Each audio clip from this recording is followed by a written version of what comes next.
This is perhaps my favorite moment in the entire movie. As he's speaking to Lapidite about his findings, we watch as his face, with only the slightest movements, transforms from the remnants of a smile and polite courtesy into a hard straight line, with eyes cold and devoid of mercy. It's here where it's revealed to us that the reason he was speaking English during their conversation was in fact a ploy, and Hans was toying with him the entire time. As I said before, every movement, every word, every motion has a purpose for Hans. It's this ability to coax people into a corner through words and subtlety alone that gives us viewers the chills. I imagine him as a beast who's mewling in your ear to coax you into its nice warm cave after you've been standing out in a downpour, only to find that in that cave are bones lying in a pile beside a dead-end wall. In that same clip of Quentin's interview, which I will provide a link to down in the description, he also tells us that each scene with Hans is an interrogation, and I couldn't have said it better myself. His interrogations are defined by Tarantino as being an act of theater, a performance, and when we look back at the scenes in which we find Hans, this notion rings true.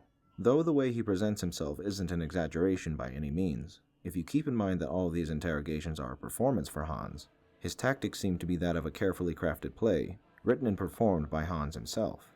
Now, to close out this scene, we need to look at two things that are important to Hans' character for two different reasons. And forgive my terrible accent, but those two things are the words adieu and au revoir. In French, adieu and au revoir are both used to tell someone goodbye, but for different scenarios. If you were unsure of when you were going to see someone again, you would bid them adieu. But if you are going to see them again soon, you would say au revoir, which roughly translates to until I see you again. This distinction is important, as when Hans shouts au revoir at Shoshana, he's threatening her, letting her know that he will find her. In the next scene with Hans, we find him meeting Shoshana just as his farewell ensured us he would. Before taking his seat, he's met with a moment of pushback from Zoller, where he asks Zoller if he, a private, is questioning the orders of a colonel. Now, he could have ended the matter there, but he goes on to ask if he is being too sensitive about the matter. That last remark is important because it shows once again his civility and his manners. He doesn't get angry or offended, he simply takes his stance in a polite way, keeping up his well-crafted image of a gentleman. This was more subtly present in the previous scene, but it is present in every scene we find Hans in, and I feel this was a good example of showing this particular characteristic of his.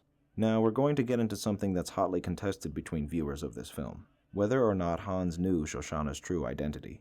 For that, I'd like to refer to a video by Scenes and Songs that has a good defense for each possibility, which you can find on screen now or by clicking the link in the description.